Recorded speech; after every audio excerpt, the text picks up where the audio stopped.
भाई रणदीप सिंह सुरजेवाला धन्यवाद। नारायणगढ़ की जनता की जय हो। साथियों अब 2 मिनट सुन लेना, 2 मिनट सुन लेना।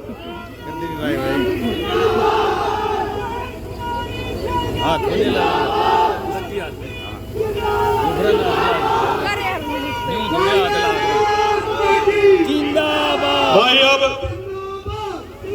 2 मिनट दे दो। मैडम जी, जो ये यात्रा निकाली गई है इसका उद्देश्य क्या है? आप देख रहे हैं कि राहुल गांधी जी ने पहले भारत जोड़ो यात्रा निकाली और अभी उसके पश्चात भारत जोड़ो न्याय यात्रा पर निकले हैं मणिपुर से लेकर मुंबई तक। हम उन्हीं का संदेश लेकर और हमारे राष्ट्रीय अध्यक्ष जी खड़गे जी का संदेश लेकर हम हरियाणा में जन जन में जा रहे हैं। कांग्रेस पार्टी अलग अलग तरीके से लोगों के बीच में जाकर अपनी बात भी रखती है और लोगों की बातें भी सुनते हैं, जो उनके मुद्दे हैं, उनका दुख दर्द है, आज क्या तकलीफ है, कैसे हम उसका हल करेंगे, समय आएगा। तो ये सारी बातें इस जन संदेश यात्रा, कांग्रेस संदेश यात्रा के माध्यम से हम कर रहे हैं। भाई रणदीप सुरजेवाला जी हैं, किरण चौधरी जी हैं, आज नहीं आ पाए लेकिन हमारे साथ हैं।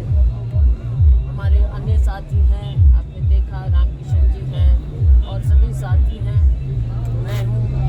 तो हम जगह जगह जाकर कांग्रेस पार्टी को नीचे जड़ों में, क्योंकि समय आ गया है, चुनाव आने वाला है, भारतीय जनता पार्टी तो फिर कोई जुमला ले आएगी। आज राम मंदिर का जुमला ले आए। जुमला मैं इसलिए कह रही हूँ कि भगवान भगवान है हम सबके, लेकिन भगवान के नाम को जिस तरह से इस्तेमाल किया जाता है राजनीति में, वो ठीक नहीं है। तो हम असलियत लोगों तक पहुंचा रहे हैं। आज युवा जो है अन्याय हो रहा है। कहा गया कि आपकी आमदनी दुगनी कर देंगे 2022 तक। किसी भी किसान से आप पूछ लीजिए, लेकिन उसकी आमदनी दुगनी नहीं। हमने अपने जब हमारी सरकार थी, डॉक्टर मनमोहन सिंह सरकार, हमने किसानों के देश भर के 72,000 करोड़ रुपए जो किसान कर्ज में दबा जा रहा था, वो हमने उनके माफ किए थे। लेकिन जब माननीय मोदी जी से पूछा गया तो उन्होंने क्या कहा, मीडिया में हमने पढ़ा, उन्होंने कहा किसान आलसी ना हो जाए। तो आप देखिए हमारे अन्नदाता के साथ क्या किया जाता है। किसान के मुद्दे देश भर के हैं। और अगर हम नारायणगढ़ की बात करें, नारायणगढ़ में जिस तरह से चीनी मिल का हाल हुआ है, हमारे समय में बाकायदा पेमेंट होती थी। रामकिशन जी आवाज़ उठाते थे, 10 साल हमने ये इंश्योर किया और रणदीप जी हमारा पूरा साथ देते थे। 10 साल किसान को कोई दिक्कत नहीं आई। और आज शुगर मिल का क्या हाल है आप देख सकते हैं, कितना बकाया है, शुगर मिल खत्म हो गई। तो क्या इस क्षेत्र को यही मिलना था? रामकिशन जी ने हमेशा आवाज़ उठाई, अब बहन शैली जी किसान की भी और पूरे नारायणगढ़ की आवाज़ उठाती हैं विधानसभा में यहाँ के लोगों के लिए। तो किसान और मजदूर, जो गरीब आदमी, किसान है, दलित है, पिछड़ा वर्ग है, सब मिले जुले। जो हमारा ये हम देहात के रहने वाले लोग हैं, हमारा कृषि प्रधान प्रदेश है, तो यहाँ हर कुछ, हमारी सारी अर्थव्यवस्था जो है वो इस ज़मीन पर टिकी है, किसानी पर टिकी है, कृषि पर टिकी है। और अगर इनका ध्यान नहीं दिया जाएगा वो दिन दूर नहीं है जब आप प्रदेश का ही दिवाली करेगा। मैडम जिस तरह को लेके एक बात सामने आ रही है, जो अभी बजट के कहें कि हम सर्वे ही कराएंगे और उसके लिए 800 कितना जो भी करोड़ ये कहते हैं, ये तो वही बात है हमेशा की तरह, हाथी के दांत खाने की और दिखाने की और एक और चुनावी जुमला आप नारायणगढ़ के साथ जोड़ लीजिए। लोकसभा की चुनावें आ रही हैं, उसको लेके अभी आप कांग्रेस क्या करने जा रही है, किन मुद्दों को लेकर? देखिए मुद्दे बहुत हैं। लोकसभा में जैसा हमने कहा कि केंद्र में व्यवस्था बदलनी चाहिए। आज लोकतंत्र खतरे में है, हमारा नौजवान बेरोजगार है, हमारा किसान क्राइसिस में है, हर तरह महंगाई आसमान को छू रही है।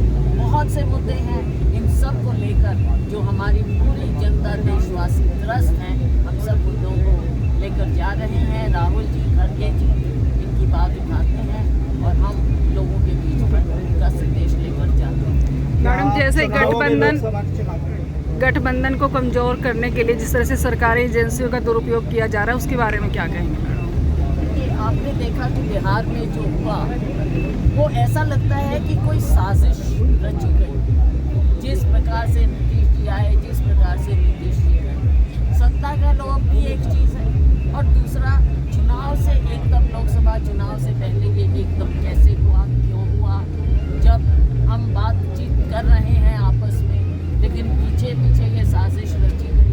बहुत बड़ी बातें हैं लोकतंत्र में, ये केवल लोकतंत्र को कमज़ोर करने की बात चल रही है। कि हमारे समय में कोई भी गांव ऐसा नहीं रहा होगा जहां पर हमने विकास का पैसा नहीं पहुंचाया, कोई भी गांव। थैंक यू भाई साहब। हमने शहर का नक्शा बदल दिया था। जो गरीब बस्तियां हैं आज आप जाकर देखिए कि हमने वहां पर क्या क्या विकास कराया। सैकड़ों लोगों को वहाँ घर मिले। ये जैसा शैलजा जी ने कहा, ये कांग्रेस संदेश यात्रा, भारत जोड़ो न्याय यात्रा नौजवानों के लिए जो रोज़गार एक विभत्स समस्या बन गया है, जानलेवा समस्या बन गया है, मैं ये कहूँगा, ये उसके खिलाफ एक निर्णायक जंग है।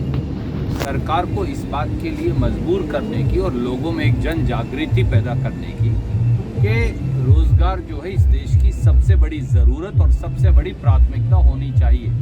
आप मुझे बताइए, अगर किसी देश में मारकाट हो या किसी शहर में मारकाट हो तो लोग अपने परिवार के सदस्यों को वापस बुलाते हैं। 1 लाख के करीब लोग मर चुके इजराइल में।